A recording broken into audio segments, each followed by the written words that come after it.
Good afternoon छात्रों, आशा है आप सभी अच्छे से होंगे। और आज यह चैनल जो मैंने निर्माण किया है, मैं कुछ इंटर एग्ज़ाम का सेंट्रल एग्ज़ाम था, इसमें व्यस्त था, इसलिए मैं कोई वीडियो नहीं डाला। तो चलिए आज हम आप लोगों के लिए हिस्ट्री से ऑब्जेक्टिव प्रश्न लाए हैं, तो उसका हम अध्ययन करेंगे। तो चलिए हिस्ट्री के क्वेश्चंस हैं। नंबर 1, सिंधु घाटी सभ्यता के लोग अपना घर प्रायः किससे बनाते थे? तो आंसर होगा पक्की ईंट से। ठीक है। मोहनजोदड़ो का मतलब क्या है? तो आंसर है मोहनजोदड़ो का अर्थ होता है मृतकों का टीला। चलिए तीसरा प्रश्न है, लोथल किस नदी किनारे है? तो लोथल भोगवा नदी किनारे है। आप लोग कॉपी ले लीजिए, नोट डाउन करिए, क्वेश्चन आंसर आपके लिए इम्पोर्टेंट है, एग्जाम के लिए इम्पोर्टेंट है। हड़प्पा सभ्यता के विशाल स्नानागार के अवशेष कहाँ से प्राप्त हुए? तो आंसर है विद्यार्थियों मोहनजोदड़ो। अगला प्रश्न है, हड़प्पा सभ्यता का सबसे बड़ा नगर कौन था? तो आंसर होगा छात्रों मोहनजोदड़ो। मोहनजोदड़ो का उत्खनन किसने करवाया? तो आंसर मोहनजोदड़ो का उत्खनन रखालदास बनर्जी ने कराया। राजा कनिष्क का राज्यारोहण कब हुआ था? तो 78 ईस्वी में। पाटलिपुत्र नगर की स्थापना किसने की थी? तो आंसर है उदयन। पुराणों की संख्या कितनी है? तो आप लोग नोट डाउन करेगा 18। अर्थशास्त्र किस राजवंशों के बारे में बताता है? तो अर्थशास्त्र आंसर है मौर्य वंश के बारे में। किस शासक को पीरदर्शी कहा गया? तो अशोक को कहा गया है। कौटिल्य की रचना क्या है? तो कौटिल्य की रचना अर्थशास्त्र है। अगला प्रश्न है, महाभारत की रचना किस भाषा में हुई है? तो महाभारत की रचना संस्कृत भाषा में हुई है। गौतम बुद्ध ने अपना प्रथम धर्म उपदेश कहाँ दिया था? तो सारनाथ में दिया था। सांची का स्तूप का निर्माण किसने कराया था? तो आंसर है अशोक। नालंदा किस राज्य में है? आंसर है बिहार।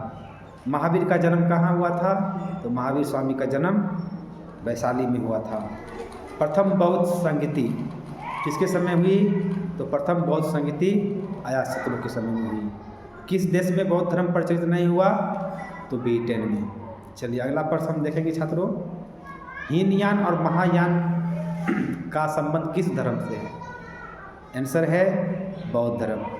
सूत पिटक किस धर्म से संबंधित है? तो आंसर है सूत पिटक बौद्ध धर्म से संबंधित है। भारत का नेपोलियन किसे कहा गया छात्रों? तो भारत का नेपोलियन समुद्रगुप्त को कहा गया है। जीवक वैद्य किस राजवंश से संबंधित है? तो जीवक वैद्य मौर्य वंश से संबंधित है। अकबर का कार्यकाल क्या था छात्रों? तो अकबर का कार्यकाल 1556 से 1605 ईस्वी तक था।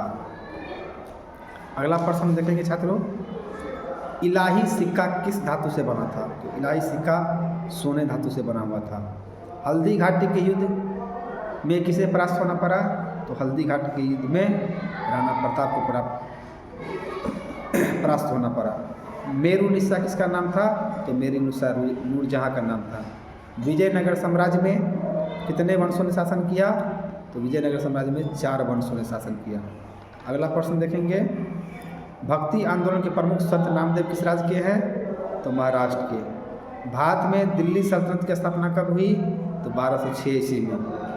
अमुक्त मालदाई पुस्तक किसने लिखा छात्रों? तो आंसर है कृष्णदेव राय। ब्रिटिश ईस्ट इंडिया कंपनी की स्थापना कब हुई? तो 1600 ईस्वी को हुई। अगला प्रश्न है, मेघा असनिज किस राजा के दरबार में आया था? तो चंद्रगुप्त के दरबार में आया था। यात्रियों का राजकुमार किसे कहा गया है?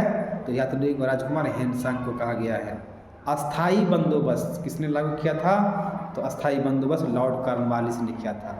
ध्यान रखेंगे और कॉपी में नोट डाउन भी करेंगे छात्रों। संथाल विद्रोह का नेता कौन था? तो सिद्धू कान्हू। पलासी का युद्ध कब हुआ? तो 1757 में। सहायक संधि किसने लागू किया था? तो सहायक संधि लॉर्ड वेलेस्ली ने लागू किया था। उसके बाद खूब मरी लड़दानी किसने लिखा? तो सुभद्रा कुमारी चौहान ने लिखा छात्रों। अगला प्रश्न है, भारत में रेलवे की शुरुआत कब हुई? 1853 में।